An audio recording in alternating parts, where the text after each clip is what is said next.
All right, friends, today I'm going to read Goldilocks and the Three Dinosaurs, as retold by Mo Willems. Mo Willems is the author that writes the Piggy and Elephant books and the Pigeon books, so he's also one of my favorite authors.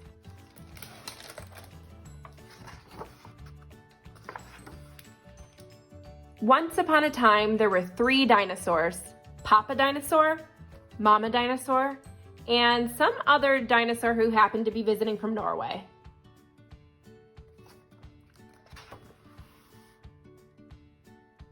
One day, for no particular reason, the three dinosaurs made up their beds, positioned their chairs just so, and cooked 3 bowls of delicious chocolate pudding at varying temperatures.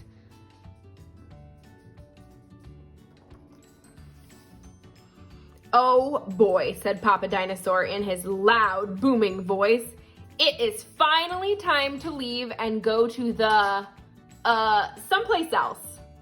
"Yes," continued Mama Dinosaur, "I sure hope no innocent little succulent child happens to be by our unlocked home while we are, someplace else. Ha ha ha." Then the other dinosaur made a loud noise that sounded like a big, evil laugh, but was probably just a polite Norwegian expression. Har, har, ha, blah, blah, blah. The three dinosaurs went someplace else and were definitely not hiding in the woods, waiting for an unsuspecting kid to come by. I think they might be waiting. Sure enough, 5 minutes later, a poorly supervised little girl named Goldilocks came trapsing along. 0.2 miles to Trap. Very nice house.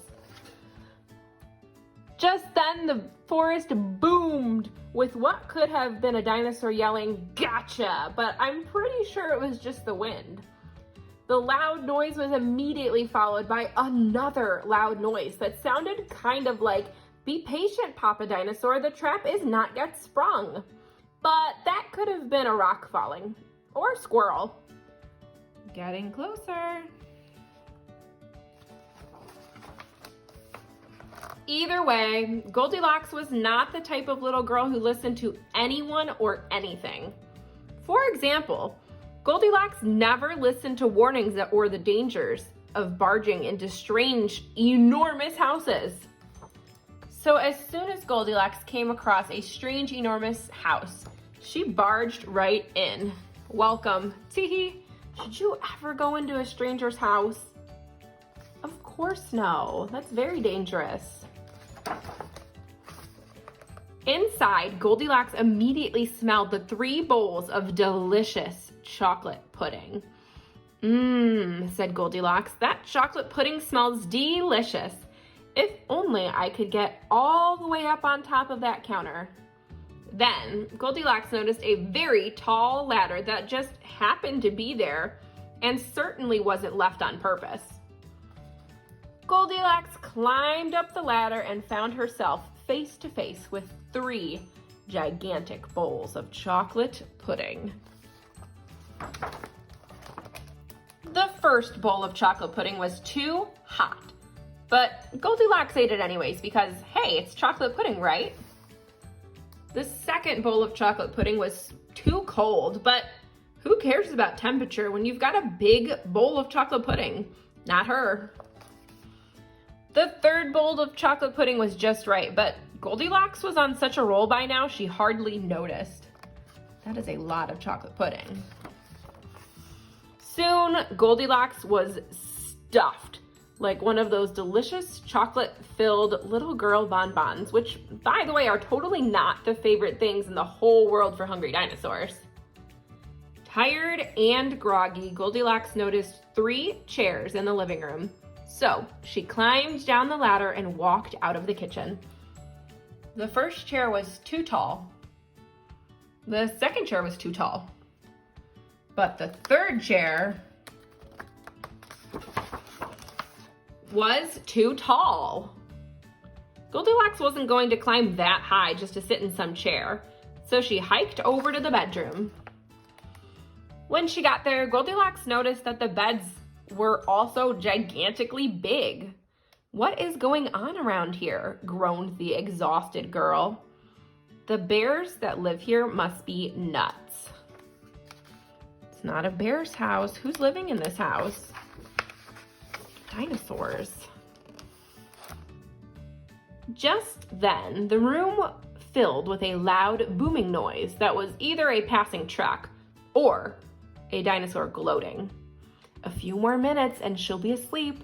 Delicious chocolate-filled little girl bonbons are yummier when they are rested." Even a little girl who never listens to anyone or anything had to hear that. Do you think she heard them?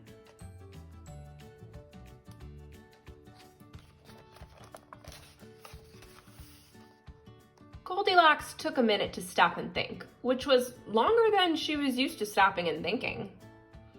Home sweet dinosaur home. "Hey," she told herself, "this isn't some bear's house. This is some dinosaur's house." Say what you like about Goldilocks, but she was no fool. As quickly as she could, she ran to the back door and got out of there. Just then, a loud plane flew by, which sounded pretty much like a trio of dinosaurs yelling, "Now!" or "Charge!" or their Norwegian expression for "Chewy bonbon time!" Suddenly, and completely coincidentally, the three dinosaurs rushed through the front door. But they were too late.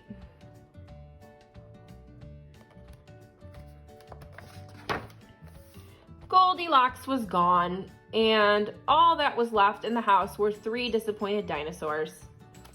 The end. And the moral is, if you ever find yourself in the wrong story, leave. And the moral for dinosaurs is, lock the back door.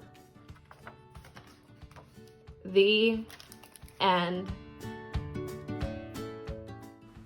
All right, friends, now that we've finished the story, Goldilocks and the Three Dinosaurs, it's time for some discussion questions.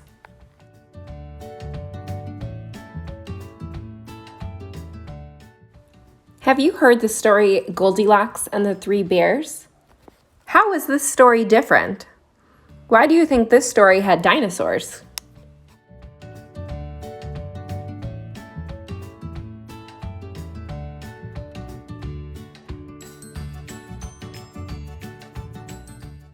How do you think Goldilocks felt when she realized she was in a dinosaur's house?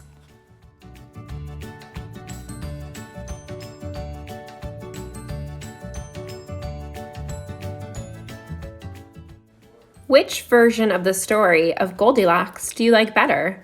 Goldilocks and the Three Bears or Goldilocks and the Three Dinosaurs? Tell me why you liked that one better.